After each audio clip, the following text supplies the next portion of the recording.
नमस्कार।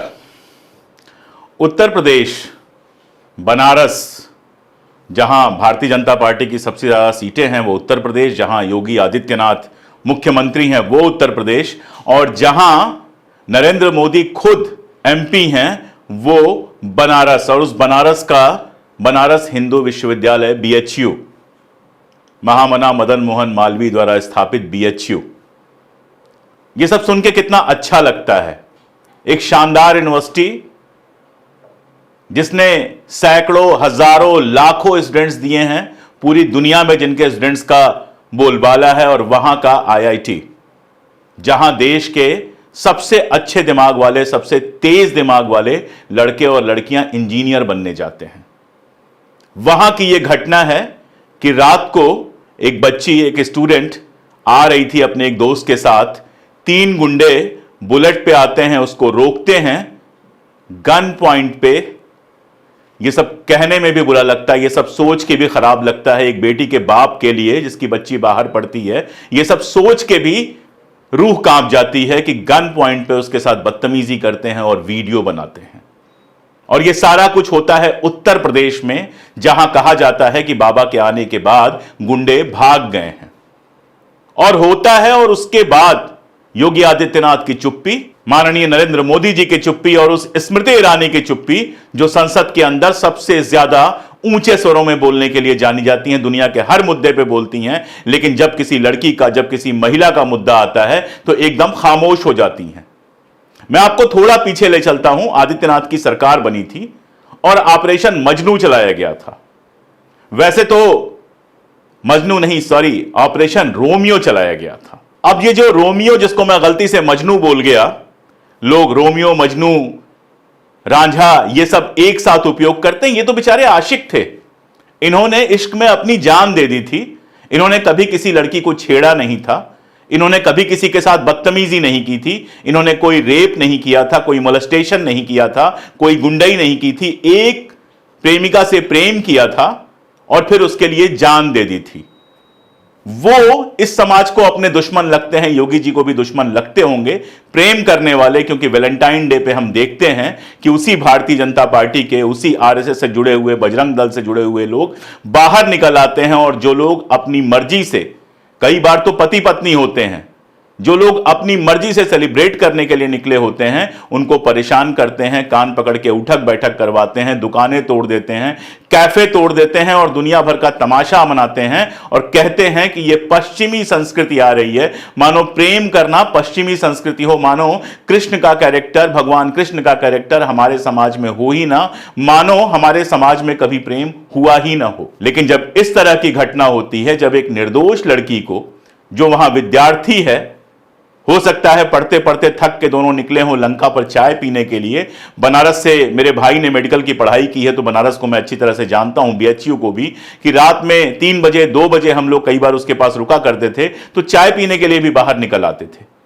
किसी भी विश्वविद्यालय में यह माहौल आपको दिख जाएगा। मैं गोरखपुर विश्वविद्यालय में पढ़ा हुआ हूं, हॉस्टल में रहता था, हॉस्टल के पास बस स्टैंड था, वहां चाय की दुकान थी। हम लोग 3 बजे 4 बजे रात तक पढ़ते थे, फिर जाते थे वहां एक चाय पी के आते थे, और फिर दूसरी पाली में फिर 2-3 घंटे पढ़ के सो जाते थे।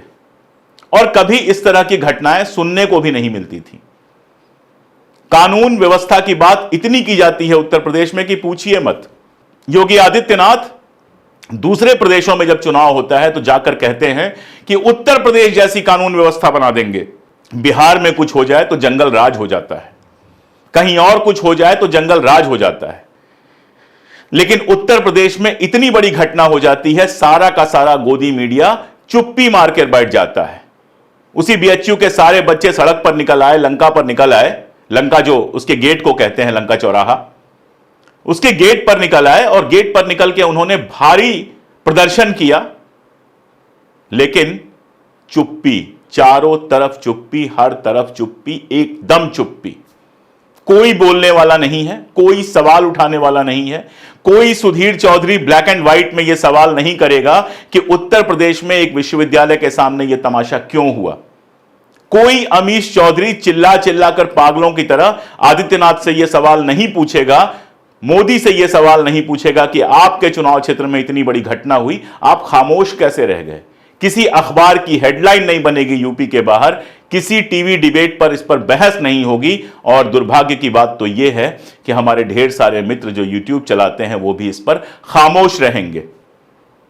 कारण यूपी पर बोलने में सबको डर लगता है। कारण योगी आदित्यनाथ की एक छवि बनाई गई है पूरे देश में कि बड़े सख्त प्रशासक हैं। यह अलग बात है कि उन्हीं के समय हाथरस में एक दलित बच्ची के साथ इतनी बड़ी घटना होती है और उसको दबाने की कोशिश की जाती है। यह अलग बात है कि उन्हीं के समय रोज के अखबार हमको बताते हैं कि उत्तर प्रदेश में इस तरह की घटनाएं लगातार होती हैं। यह अलग बात है कि उसी प्रदेश का एक एमपी ब्रजभूषण शरण सिंह कुश्ती महासंघ का अध्यक्ष होता है और बाकायदा उस पर आरोप लगाती हैं लड़कियां। हमारे देश की सबसे शानदार पहलवान दिल्ली में जंतर मंतर पर बैठकर आरोप लगाती हैं बदतमीजी की, मॉलेस्टेशन का, लेकिन उसका कुछ नहीं होता है। बेशर्मी से वो कहता है कि पल्स नापने के लिए, नाड़ी नापने के लिए वो लड़कियों के हाथ छू रहा था, जैसे वो कोई डॉक्टर हो, कोई वैद्य हो, उसको पल्स नापने की छूट मिली हुई हो। ये सब कुछ मुझे इसलिए कहना पड़ रहा है, उत्तर प्रदेश मेरा घर है, आप लोग जानते हैं। यह सब कुछ मुझे इसलिए कहना पड़ रहा है कि उत्तर प्रदेश में जिस तरह से सांप्रदायिकता बढ़ी है, सारा का सारा पुलिस महकमा, सारी की सारी व्यवस्था, सारा का सारा टीम टाम जो है वो सिर्फ सांप्रदायिक प्रश्नों पर सवाल उठाने के लिए है। अगर कोई टीचर इकबाल की नज्म अपने कॉलेज में गवा दे, स्कूल में गवा दे, भले वो पिछले 50 वर्षों से गाई जा रही हो, तो वो उसका इस्तीफा हो जाता है, उसको सस्पेंड कर दिया जाता है, क्योंकि उसमें है कि मालिक से कहा जा रहा है कि यह मालिक बुराई से बचाना हमें। लेकिन इकबाल की लिखी हुई है, प्रिंसिपल मुस्लिम है, तो उसको निकाल दिया जाएगा। जहां कहीं हिंदू मुस्लिम का मामला आ जाता है, यही पुलिस यूपी की एकदम फॉरवर्ड हो जाती है, एकदम अटैकिंग हो जाती है, खटाखट इस्तीफे हो जाते हैं, खटाखट नौकरियों से निकाल दिया जाता है। कोई भी उसके ऊपर यूएपीए लग जाता है, कुछ भी हो सकता है। हाथरस से आपको याद होगा, केरला का एक पत्रकार उसको कवर करने जा रहा था और बरसों उसको जेल में रखा गया। ऐसे कितने केस आपको यूपी में मिल जाएंगे। दारापुरी साहब पुराने पूर्व आईपीएस हैं, उनको गिरफ्तार किया गया, अभी 2 दिन पहले जमानत मिली है क्योंकि वो जमीन का अधिकार मांगने गए थे। कोई जुलूस निकल जाए, तुरंत लाठियां चल जाती हैं। जनता के अधिकार की कोई बात हो जाए, तुरंत पता नहीं कहां से वही पुलिस आ जाती है। लेकिन बीएचयू के गेट पर इतनी बड़ी घटना होती है, एक युवा छात्रा के साथ इस तरह की बदतमीजी होती है और पूरा का पूरा पुलिस महकमा सोया हुआ था, पूरा का पूरा स्टेट मशीनरी जो थी वो सोई हुई थी, कोई नहीं था जो उसको वहां पर बचाने आता। और बात यहीं पर खत्म नहीं होती। यह सवाल इसलिए भी महत्वपूर्ण है कि हमारे देश में पिछले दिनों जो धर्म रक्षक पैदा हुए हैं, जो अपने आप को धर्मरक्षक कहते हैं, सोशल मीडिया पर सबको गालियां देते रहते हैं, उनकी पूरी की पूरी प्रवृत्ति आप देखिए, सारे के सारे भयानक मिसोजिनी से भरे हुए हैं। अब आप पूछेंगे मिसोजिनी क्या है, कुछ दोस्तों को नहीं पता होगा। मिसोजिनी का मतलब होता है स्त्री द्वेष, औरतों के प्रति एक नफरत का भाव।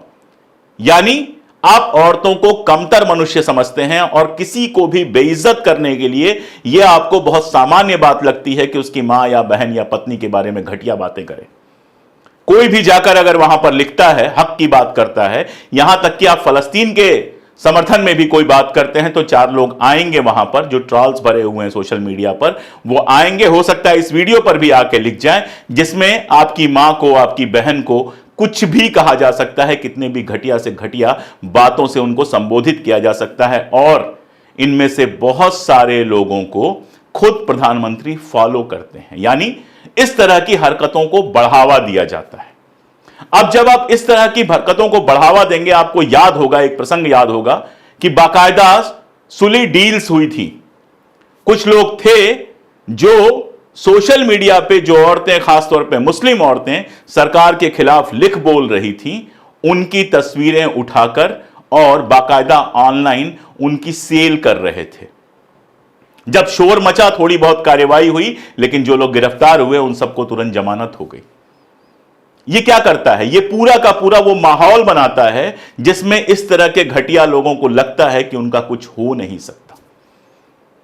रेप होते हैं, बलात्कार होते हैं, और उसके बाद अगर बलात्कारी आपके धर्म का निकलता है तो उसके पक्ष में जुलूस निकल जाता है। सबसे बड़ा एग्जाम्पल कठुआ का है। आप लोग जानते हैं जम्मू में कठुआ में एक मासूम सी बच्ची के साथ एक पुजारी ने रेप किया था, और उसके बाद उस पुजारी के समर्थन में बाकायदा जम्मू में जुलूस निकले थे, जिसमें एक पार्टी के नेता भी शामिल हुए थे। किस पार्टी के हुए थे बताने की जरूरत नहीं है, आप समझ गए होंगे।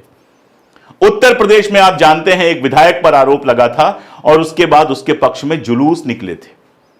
ऐसी कितनी घटनाएं हैं, बताते बताते घंटों हो जाएंगे, लेकिन ये घटनाएं खत्म नहीं होंगी कि हमारे देश में 2014 के बाद एक ऐसा माहौल बना है जो औरतों के लिए, दलितों के लिए, अल्पसंख्यकों के लिए, जो भी समाज के ऐसे तबके हैं जिनको अतिरिक्त सहायता की जरूरत है, जिनको आगे बढ़ाने की जरूरत थी, उनको पीछे ढकेलने के लिए, उनके साथ बदतमीजी करने के लिए, उनके साथ घटिया हरकत करने के लिए लगातार लगे हुए हैं। मणिपुर का एग्जाम्पल देखिए आप।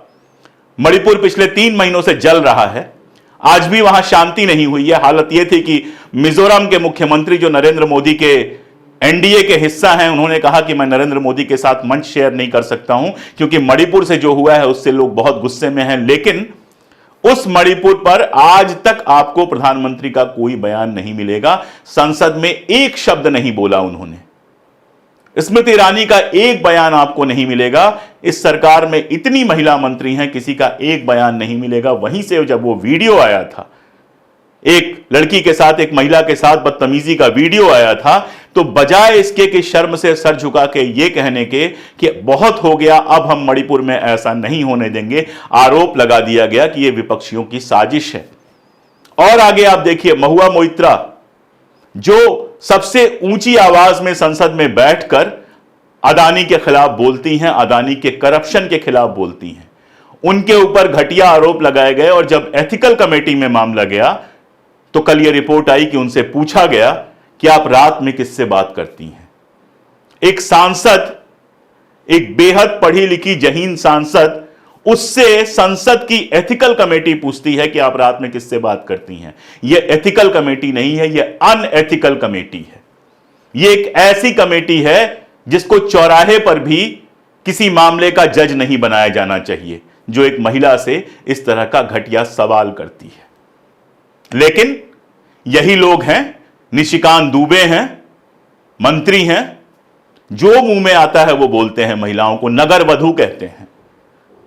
तो जब संसद के उच्चतम स्तर से एक मंत्री नगर वधू कहेगा, जब संसद में बैठा एक एमपी कहेगा कि मैं महिला पहलवानों का हाथ पकड़ता था उनका पल्स जांचने के लिए, पुलिस अपनी चार्जशीट में लिखेगी कि यौन उत्पीड़न के बाकायदा सबूत हैं, लेकिन उसके ऊपर कोई कार्यवाही नहीं होगी, तो फिर ये जो गली मोहल्ले के गुंडे हैं, जो अचानक रामनामी जिन्होंने पहन ली है, जिन्होंने भगवा उठा लिया है, उनको तो शह मिलेगी ही। कोई नहीं जानता कि वो 3 लड़के कौन थे।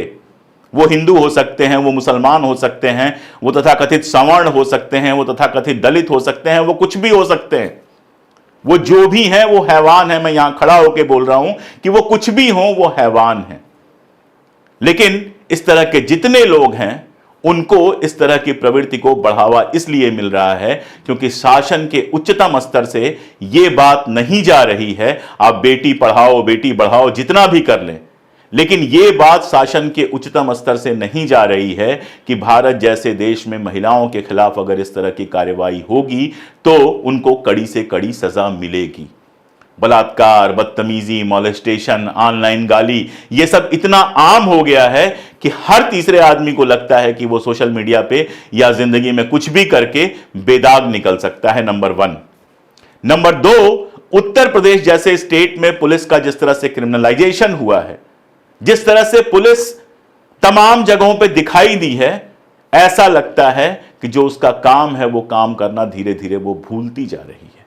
पुलिस का काम था सुरक्षा देना, पुलिस का पेट्रोलिंग रात में होती है, सीसीटीवी कैमरास लगाए जाते हैं, पुलिस का काम था कि यूनिवर्सिटी के बाहर गेट पे और बाकी सारी जगहों पे उसकी निगाह होती जहां बच्चे आते जाते हैं। लेकिन इतनी बड़ी घटना हो गई, पुलिस को पता नहीं चला। इसका मतलब सीधा सीधा यह है कि पुलिस प्रशासन धीरे धीरे नाकारा होता जा रहा है। नंबर 3, बनारस जैसी जगह पर, बीएचयू जैसी यूनिवर्सिटी में, बनारस हिंदू विश्वविद्यालय जैसी यूनिवर्सिटी में अगर इस तरह की घटना होती है, सबसे पहले योगी आदित्यनाथ को पहुंचना चाहिए था वहां पर, जो वहां के मुख्यमंत्री हैं, वहां के मंत्रियों को पहुंचना चाहिए था, और डीएम से लेके और पुलिस कांस्टेबल तक सबको एक लाइन में खड़ा करके यह कहना चाहिए था कि 24 घंटे के अंदर जो अपराधी हैं उनको गिरफ्तार करो। जिन लोगों की वहां ड्यूटी थी उन सबको सस्पेंड करना चाहिए था, जांच करानी चाहिए थी कि रात को वो कहां टहल रहे थे, कहां पड़े हुए थे, और यह सुनिश्चित करना था कि आगे ऐसी घटना ना हो।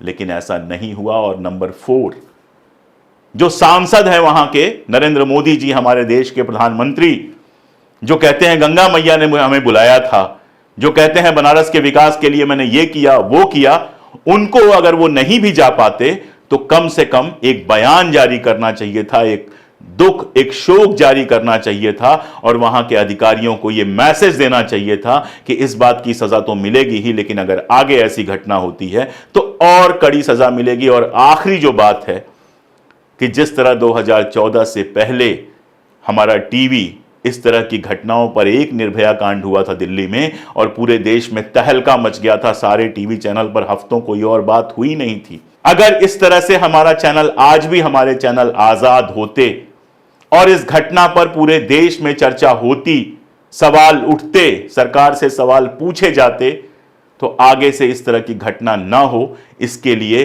कार्रवाई होती। लेकिन हमारे सारे चैनल तो सिर्फ और सिर्फ सरकार की दलाली करने में लगे हुए हैं। और इसका नुकसान किसको है? जो लोग देख रहे हैं, चाहे हिंदू हो, चाहे मुसलमान हो, चाहे दलित हो, चाहे सवर्ण हो, चाहे कोई भी हो, उनसे मैं सवाल पूछ रहा हूं कि इसका नुकसान किसको है? जो बड़े बड़े लोग हैं जिनकी आप दलाली कर रहे हैं, जिनको आप कहते हैं फलाना जी आएंगे, फलाना जी आएंगे, उनके बीवी बच्चे तो सिक्योरिटी में घूमते हैं, बड़ी कारों में घूमते हैं, आगे पीछे पुलिस चलती है, उनके ऊपर तो कोई खतरा नहीं है। ये हम और आप हैं जिनके बच्चे यूनिवर्सिटीज में पढ़ते हैं, बाइक से या पैदल चलते हैं, बसों में चलते हैं, मेट्रो में चलते हैं, ऑटो में चलते हैं, नौकरियां ढूंढने के लिए, इंटरव्यूज देने के लिए सैकड़ों किलोमीटर चल के जाते हैं, जो असुरक्षित हैं, जिनको सुरक्षा की जरूरत है, नौकरियों की जरूरत है, शिक्षा की जरूरत है, ये उनकी समस्या है। जिस बिटिया के साथ ये सब हुआ है वो हमारे आप जैसे किसी आदमी की बेटी होगी, जो आदमी नौकरी करता होगा, मेहनत करता होगा, 4 पैसे कमाता होगा और अपने बच्चों को अच्छी पोजीशन में भेजने के सपने देखता होगा। तो यह प्रॉब्लम किसी मोदी जी की नहीं है, किसी योगी जी की नहीं है। हालांकि इन लोगों का तो परिवार ही नहीं है, लेकिन परिवार भी होता तो क्या फर्क पड़ता है, उसको तो पूरी सुरक्षा मिलती।